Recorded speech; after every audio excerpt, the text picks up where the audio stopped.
રામ રામ દોસ્તો, આજે બાજારો મીડિયાને એક્સપોઝ કરતું એક ફરફડિયું આપણી પાસે આવ્યું છે દોસ્તો.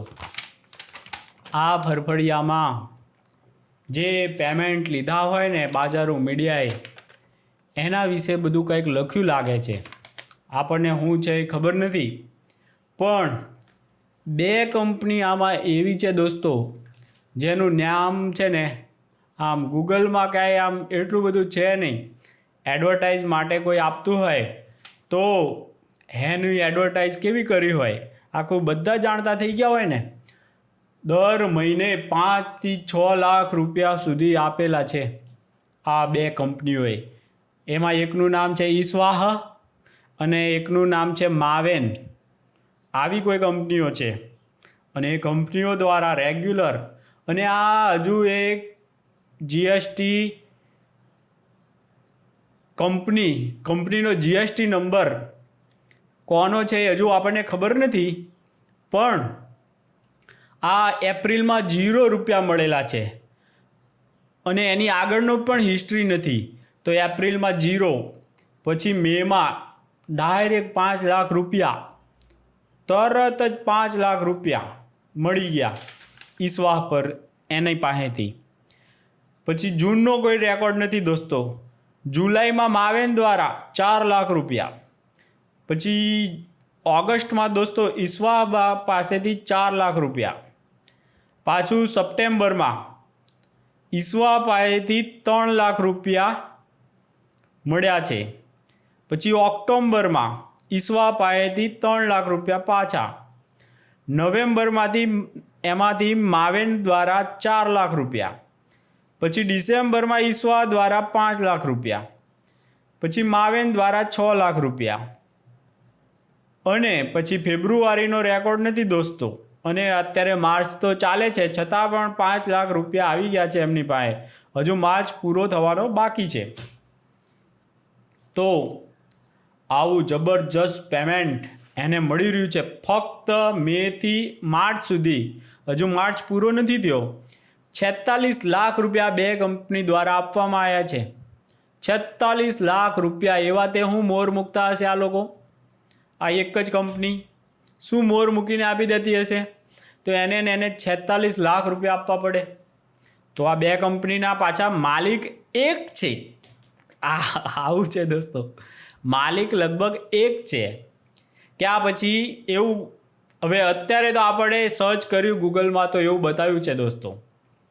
તો આવા શું મોર મૂકી દેતા હશે આ બાજારો મીડિયાવાળા? એ તો એમને પૂછવામાં આવે. બાજારો મીડિયા દ્વારા સત્ય હકીકતો જાણવાનો થોડોક પણ પ્રયાસ નથી થતો દોસ્તો. આટલા કાગળિયા આપણે થોડુંક તોય સૂત્રો આપણને આપી જતા હોય તો મીડિયાવાળા કેમ આ બાજારો મીડિયાને એક્સપોઝ નથી કરતું? એ શેના આવા મોર મૂકેલા રૂપિયા લે છે? ક્યાં ગુજરાત વિરોધી કોઈ ષડયંત્ર રચવા માટે તો રૂપિયા નથી ખાતી ને? આ બધું ચેક કરવું જોઈએ દોસ્તો. નહીંતર તો આપણા ગુજરાતમાં અહીંનું બાજારો મીડિયા ખતમ કરવા માટે જે મથી રહ્યું છે, ઉદ્યોગપતિઓની પાછળ પડી જાય છે. સાચા નીડર અને સાચા સમાજ સેવા કરતા આવા લોકોની પાછળ પડી જાય છે બાજારો મીડિયા. એના શું સ્વાર્થ હોય? કારણ કે આ લોકોની પાછળ શું સ્વાર્થથી પડ્યું હોય અને એ દર મહિને પેમેન્ટ પકડાવતું હોય, શું હોય કોને ખબર? જાંચ થાય તો ખબર પડે.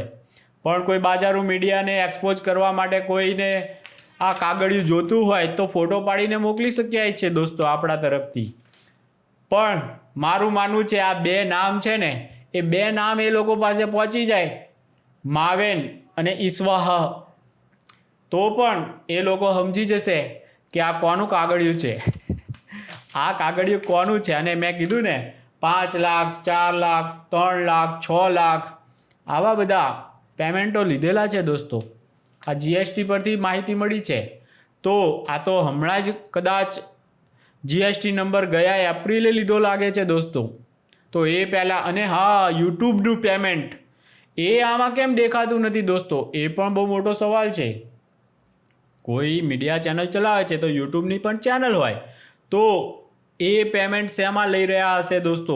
આ પણ એક જાંચનો વિષય છે. ફૂલ ટ્રાન્સપરન્સીની બીજા પાસે અપેક્ષા રાખનારા લોકો ખાસ ધ્યાનમાં લે આ વસ્તુ. બીજા પાસે આપણે ટ્રાન્સપરન્સી માગીએ છીએ, ભૂપેન્દ્રસિંહ ઝાલા પાસે ટ્રાન્સપરન્સી માગવામાં આવે છે દોસ્તો. તો આ લોકો કેમ નથી રાખતા ટ્રાન્સપરન્સી? આ લોકોએ તો પહેલાં જ ટ્રાન્સપરન્સી રાખવી જોઈએ. 46 લાખ રૂપિયા એવા તે શું મોર મૂકીને આણે કમાણા છે એ કહેવું જોઈએ કે કયા મોર મૂકી આપ્યા હતા તેઓ આ 46 લાખ રૂપિયાનું એમને પેમેન્ટ મળ્યું. લોકો તો એટલું કહે છે દોસ્તો, 10 કરોડના બંગલા, પત્રકાર પાસે 10 કરોડના બંગલા હોય દોસ્તો, 10 કરોડના બંગલા પત્રકારો પાસેથી. વિચાર કરો, આટલી કમાણી કઈ રીતે થતી હોય? ફક્ત ને ફક્ત બ્લેક મનીથી જ થાય. આમાંથી બાકી દેખાય છે હજુ તો જીએસટી, હજુ તો 2023-24નું આ આપણી પાસે રિપોર્ટ છે, તો એમાં તો એપ્રિલનું 0 બતાવે છે. એટલે હજુ શરૂ થઈ છે એપ્રિલથી 2000, એનો પણ માર્ચ મહિનાનું પણ નથી બતાવતા. કદાચ માર્ચમાંનું ના હોય, પણ એની આગળનો પણ હિસ્ટ્રી નથી મળી દોસ્તો. આપણે આરટીઆઈ કર્યું છે અને આરટીઆઈ દ્વારા ફૂલ એકદમ આવે ને એટલે નામ સહિત બોલીશું આપણે કોનું છે ને હું નહીં ને બધું જ. તો આ પેમેન્ટ કઈ રીતે લેતા હશે, ક્યાં લેતા હશે? યુટ્યુબનું પેમેન્ટ લેવું હોય તો લગભગ તો જે આપણી કંપની બનાવેલી હોય એમાં જ લેવું જોઈએ. કદાચ પોતાના ઘરમાં તો નથી નાખતા ને. કંપની બનાવીને પછી તો છેતરપિંડી કહેવાય ને. સીબીઆઈ જો જાંચ કરે તો બધી ખબર પડી જાય હમણાં જ કે આ લોકો કઈ રીતે બ્લેક મની પણ કેટલી લેતા હશે. આ વ્હાઇટ મની છે આટલી, તો બ્લેક મની કેટલી લેતા હશે એ બધું હજુ ખબર નથી પડી દોસ્તો. અને આ બે એવી કંપનીઓ છે, લગભગ એક બિલ્ડરનું કામ કરતી હશે અને બીજી કંઈક એડિટિંગનું કે એવું કંઈ કામ કરતી હશે એવું લાગી રહ્યું છે દોસ્તો. તો હવે આગળ શું ખબર પડે એ આપણે આગળ જણાવીશું આરટીઆઈ દ્વારા. હજુ તો આપણે માહિતી નથી મળી, પણ આટલી તો સૂત્રોએ આપણને નનામા લેટરો લખી આપ્યા છે. નનામા લેટર આપણી પાસે આવ્યા છે. તો આ નનામી કઈ હશે? એ બાજારો મીડિયાની કંપની એ જે તે ઓઢી લે તો આપણે કાંઈ કહી ના શકાય દોસ્તો. આમાં તો આપણે નામ લીધા છે કે આ કંપનીઓ તરફથી અમને પેમેન્ટ મળ્યા છે. આપણે તો આગળ પણ ઘણા વિડીયો દ્વારા કહેલું હતું કે વ્હાઇટ પેપર દર મહિનાનો તમે મોકલી દો, લોકોને ટ્રાન્સપરન્સી રાખો, ક્યાંથી રૂપિયા તમે શું કામ લો છો એ બધું જણાવવું જોઈએ તમારા દર્શકોને. તમે ઈમાનદાર છો એમ હું પોતાની જાતને ઈમાનદારીનું સર્ટિફિકેટ આપી દઉં તો એ ના ચાલી લે ને. હું ઈમાનદાર છું એ ખબર પડે લોકોને કેવી રીતે. મેં તો કીધું કે મેં અત્યાર સુધી ફક્ત કંઈક કરોડ રૂપિયા જેવું કમાણો છું, તો કરોડ રૂપિયા મારાથી ઇકોથી વધારે મોટી કાર લેવાનો મારો વેત નથી દોસ્તો.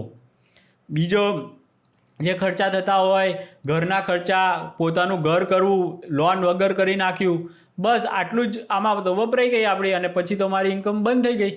આ ઈમાનદારીપૂર્વક કહું છું. અને પછી બેંક એકાઉન્ટ ને બધું તમારી રીતે તમે જોઈ લો. મેં કોઈની પાસેથી ક્યારેય 1 રૂપિયો લીધો હોય તો મારા એકાઉન્ટમાં પડતા હોય ને તો ફેસબુક આયર્લેન્ડ આવું લખીને પડતા હોય રૂપિયા. આમાં પણ યુટ્યુબ આયર્લેન્ડ એવી કંપનીનો 1 પણ રૂપિયો નથી આવ્યો દોસ્તો. 1 પણ રૂપિયો નથી ફેસબુક આયર્લેન્ડનો આવ્યો. આ રૂપિયા ક્યાં નાખતા હશે અને કયામાં બતાવતા હશે આ લોકો? આ ટ્રાન્સપરન્સીની વાતો કરવી આવ હેલી છે, પણ ટ્રાન્સપરન્સી રાખવી નથી. બીજા પાસે પાછા અપેક્ષા રાખે છે કે ટ્રાન્સપરન્સી હોવી જોઈએ, આમ હોવું જોઈએ. વાહ ભાઈ વાહ, વાહ ભાઈ વાહ. આવા તો ઉપદેશો મને ક્યાં નથી આવડતા. હું બેઠો જ છું અને ફૂલ ટ્રાન્સપરન્સી હું મારા દર્શકોને હું બતાવી દીધી હતી મેં આ ગયા વિડીયોમાં કે આપણે આટલા રૂપિયા કમાયા છીએ ફેબ્રુઆરીમાં. તો આ હવે તમે લોકો બતાવતા થઈ જાઓ. બાજારો મીડિયાને નમ્ર વિનંતી છે, ક્યાંથી કેટલું, કઈ એડવર્ટાઇઝનું કેટલા રૂપિયા મળે છે બધું કહેવા માંડો. થોડાક ઈમાનદારી બીજા પાસે રાખો છો ને પહેલાં તમે બતાવતા થઈ જાઓ. નહીંતર તો પછી અમારે આમ 100 ઝાટકીને કહેવું પડશે બાજારો મીડિયા, પ્રોસ્ટિટ્યૂટ મીડિયા. કારણ કે તમે કયા ઉદ્દેશ્યથી હું કામ રૂપિયા લો છો એ તમે જણાવતા નથી, એટલે એમાં તો તમારું દાળમાં કંઈક કાળું છે જ. 100% વાત છે, એમાં કોઈ બેમત નથી. એટલે દોસ્તો આવા ફળફળિયા સૂત્રો દ્વારા નનામી કંપનીઓના આવી રહ્યા છે દોસ્તો. ફરીથી એકવાર ઈસ્વાહા અને માવેન કરીને છે એ ઉડતું લેવાવાળાને ખબર પડી જશે કે આ કંપનીઓમાંથી એમનામાં પેમેન્ટો એ લોકોએ લીધેલા છે. અને નાના મોટા નથી, આ ખાસા મોટા છે. 5 લાખથી 6 લાખ, 4 લાખ, 3 લાખ આવા પેમેન્ટ લીધા છે અને બે કંપનીના જ ખાલી રૂપિયા ગણે ને તો 46,81,000 જેવું થઈ જાય છે.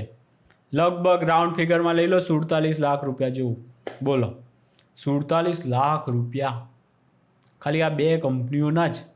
શું લેવા લીધા હશે દોસ્તો? આ જવાબ આપવો જોઈએ કે નહીં? બાજારો મીડિયા દ્વારા આપવો જોઈએ જ, આપવો જ જોઈએ. કોઈ આપણને એક સવાલ કેમ પૂછી જાય? આપણે ખોટા હોઈએ તો જ આપણે જવાબ ના આપીએ, બાકી તો આપવો જ જોઈએ જવાબ. જોઈએ હવે જવાબની રાહ જોઈએ આપણે ક્યારેય કોઈ. બાકી તો આપણે એક્સપોઝ કરવાનું શરૂ કર્યું ને એટલે આપણને દબાવવા માટે એમનાથી કરવામાં જે કરવું પડતું એ કરી નાખ્યું છે એ લોકોએ. પણ આપણે એમ કંઈ દબાવવાના નથી. આપણને ઉદ્દેશ્ય નહોતો, હવે મળી ગયો છે. બાજારો મીડિયાને ફૂલ એક્સપોઝ કરવાનો છે, આ જ આપણો ઉદ્દેશ્ય છે હવે. અને એના માટે શરૂઆત ફરફડિયાઓથી થવા માંડી છે. હજુ તો વાતે ગાતે આવશે જ્યારે આરટીઆઈના જવાબો લઈશું ને, એટલે વાતે ગાતે વરઘોડો કાઢીને જણાવીશું આપણે, વર્ચ્યુઅલ વરઘોડો. બરાબર દોસ્તો, ચાલો તો બીજા કોઈ વિડીયોમાં મળીએ. ત્યાં સુધી રામ રામ.